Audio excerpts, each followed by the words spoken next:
Ladies and gentlemen, welcome back to the other side of the coin. And do you know what? Let's not even waste any time in regards to pleasantries earlier on. Let's get stuck into this news because this particular player, ladies and gentlemen, absolutely excites me so much.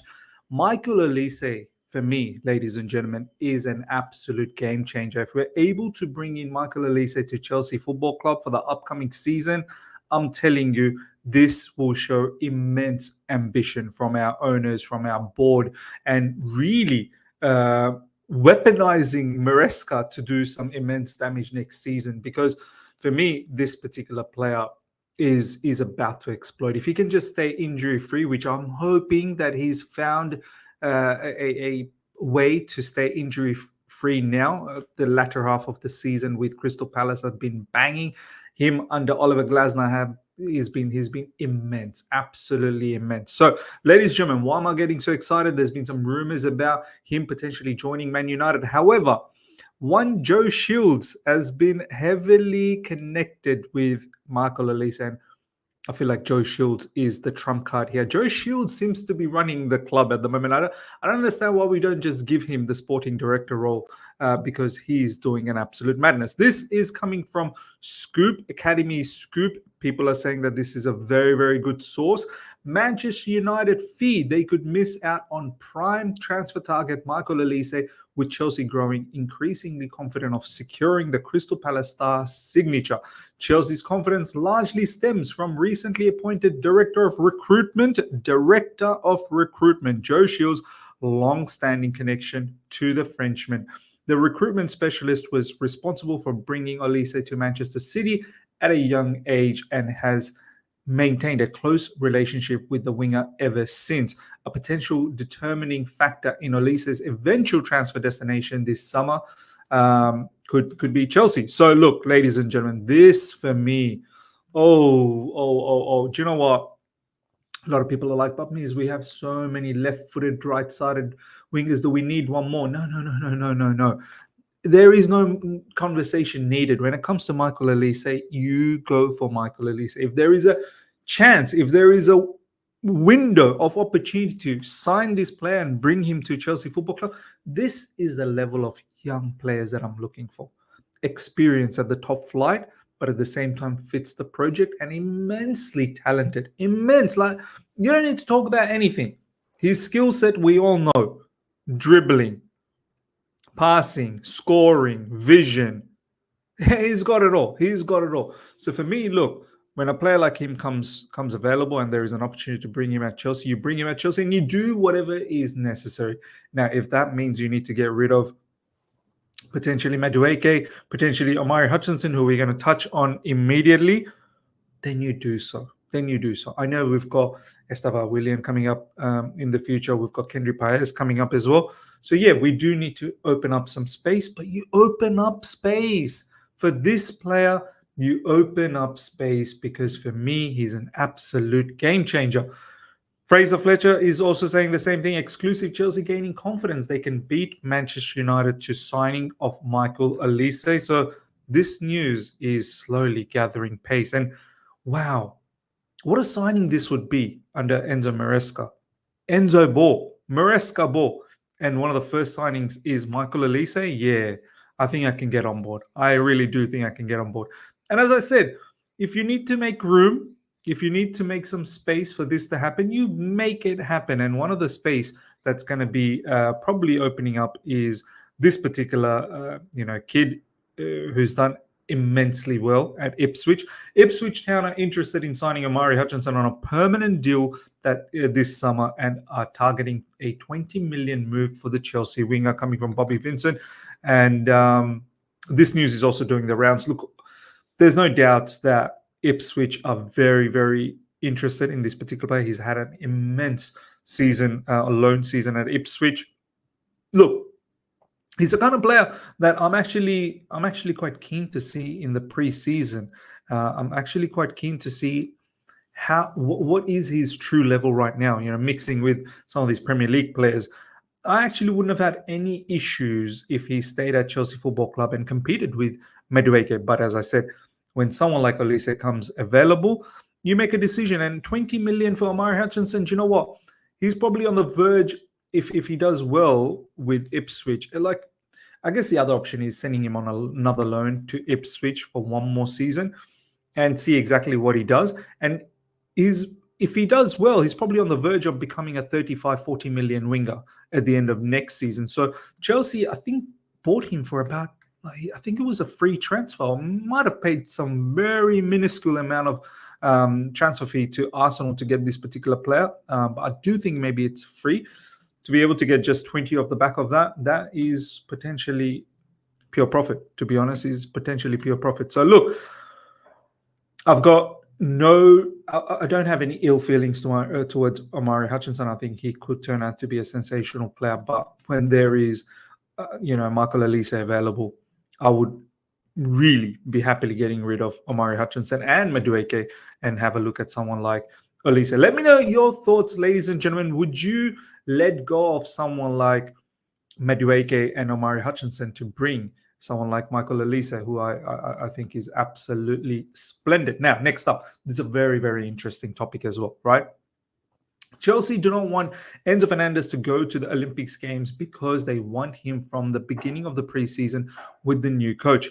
It's difficult. There will be one more talk on the weekend, and it will be confirmed whether he can go or not. So, look, you know what? At first, I was like, "Come on, Chelsea, just let the brother go." I mean, he's got the ambition to get a Olympic gold medal.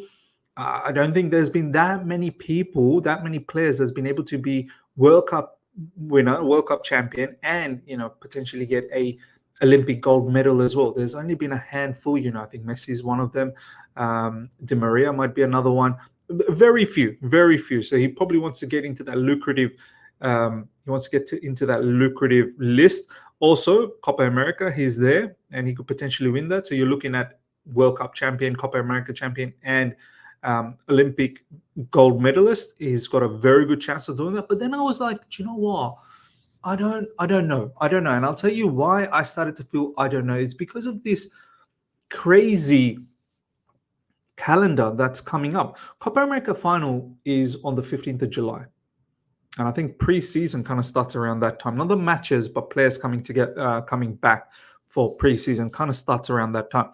Olympic football starts around 24th July. Olympic gold medal match is around 10th August. So Premier League starts 17th August. Like, this guy, if he does go to Olympics, he's not going to come back till the start of the season, and he'll miss the entire pre-season with the team. And I'm not really sure whether I'm absolutely on board with that. On top of that, don't forget, he's just had his hernia operation. To play all that football, yeah, man, at the end of the day, you are still Chelsea's asset. Chelsea own you. We must look out for our best interest. Yeah, we can do certain things to ensure that the players' well-being is looked after as well. But at the end of the day, you are our asset, and your first job is to ensure that you're there for Chelsea. And next season, ladies and gentlemen, we don't have time to just dilly-dally around. Right? We don't need no excuses, though. This player wasn't available for preseason. That player was not available for preseason. That's why where we are. No. You need to be ready. You need to help Chelsea out next season and ensure that we do well. And this last manager, one of the reasons he got sacked, not the reason, one of the reasons is Pochettino was unable to integrate Enzo Fernandez into the system. He just wasn't a Pochettino type of a player. This manager, one of the biggest reasons he's come through is because he's going to get a lot out of Enzo Maresca. He's going to be able to integrate him very well into midfield, and he's going to be able to get Enzo Fernandez playing the way we believe he can play. So, no. Do you know what? I think we've done good enough to send him for Copa America, but you can miss the Olympics. And if you're fit enough, you can potentially be in the next Olympics. So, look, I understand you desire to play for Argentina and win all of this stuff, but you need to have one eye for Chelsea Football Club as well. I think Chelsea Football Club have been there through thick and thin for you as well. I know we've not been fantastic. I completely get that. But there needs to be bit of compromise here. I don't think we can just bend over backwards and just allow this guy to go and play for Argentina in Copa America and in the Olympics as well, when potentially he could probably come back on 10th of August and miss the entire preseason. And I don't think that is ideal at all. Let me know your thoughts, ladies and gentlemen, how you feel about the Enzo Fernandez situation. Now, bit of news in regards to Trevoh Chalobah. The United stand understands that contact has been made between Man United and Trevoh Chalobah's agent, and the club is thought to be keen. Though discussions are not advanced, Vincent Kompany, the new Bayern Munich manager, is also showing interest in the player. Chalobah prefers to stay in England, but Chelsea are looking to offload him, and it's understood he's not valued by the Chelsea board. Pochettino and Tuchel, who are both linked with the United job if Ten Hag is sacked, are both big fans of the player. Look, Trevoh Chalobah, you know what annoys me? I'm not surprised that he's getting linked with Man United and Bayern Munich. He's not the finished product, but he's a very good defender. I think there's too much disrespect in his name.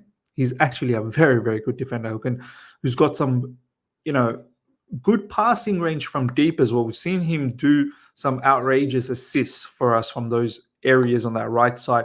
He can score goals. We've seen him hit long-range shots. We've seen him score headers. There's a good value in this particular player. I've always said when we were linked with Desasi and Buddy Shield, I was never keen. I was always thinking Chalobah is good enough, man. Those defenders are not an upgrade to Chalobah, in my opinion. So look, I'm not surprised. Obviously, we want to sell him for pure profit.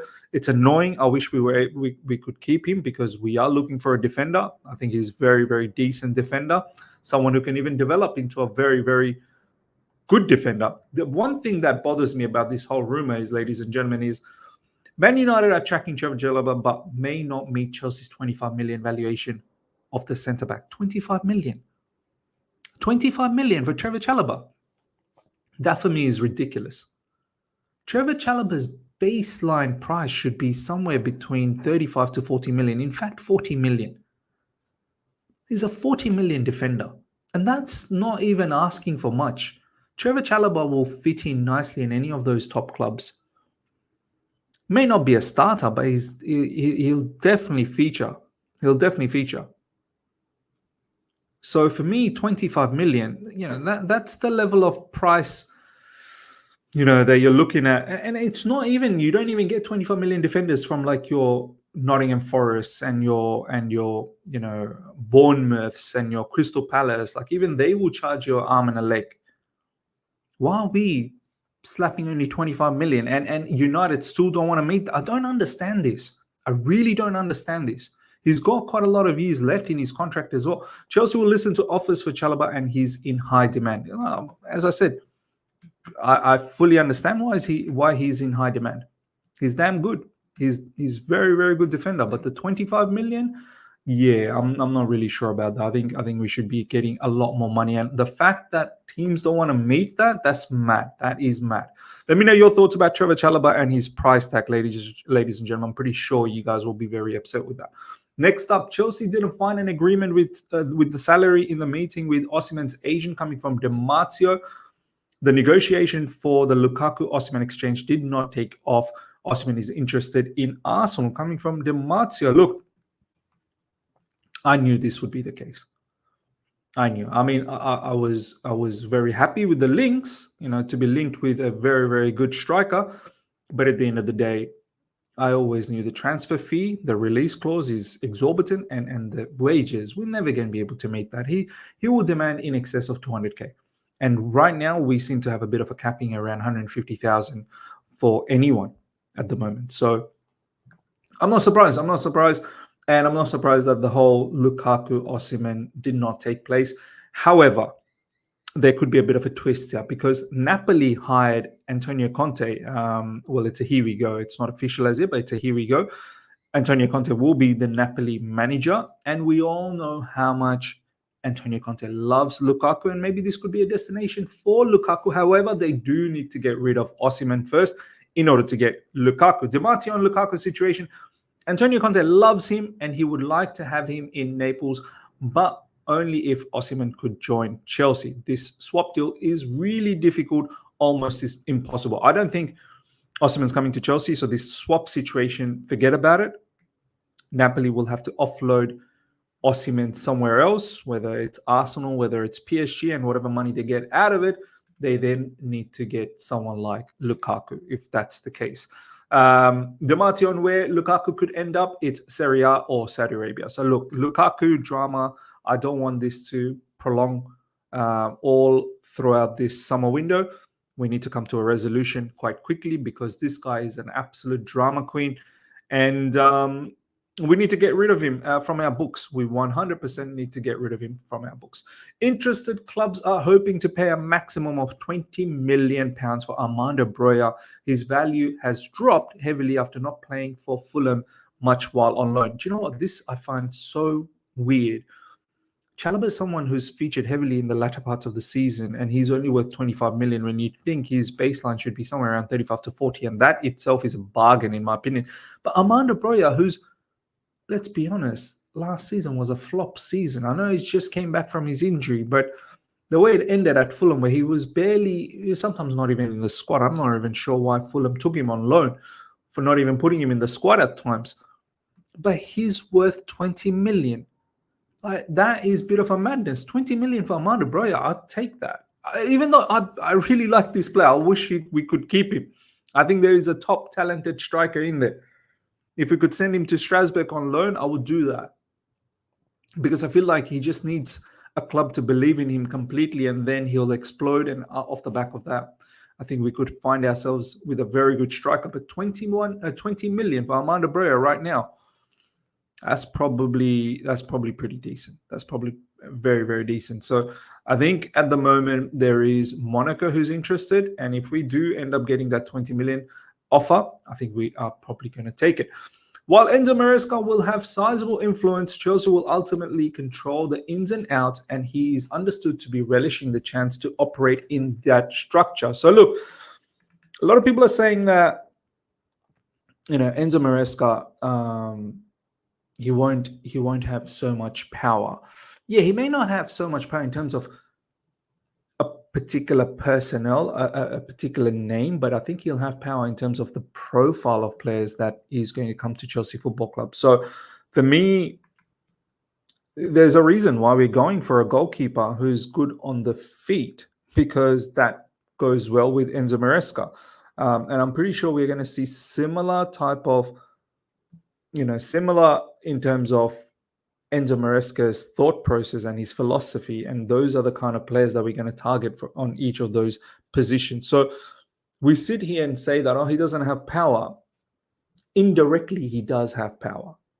He's not going to be asking for specific player names, but he'll be asking for specific profiles, which the club will have to then bring. So for me, that is somewhat of an indirect power. So this whole thing about him not having any power at all, yeah, I don't think that's right at all. And it shouldn't be like that. You bring in a manager, in order for them to do well, you need to bring in their type of players.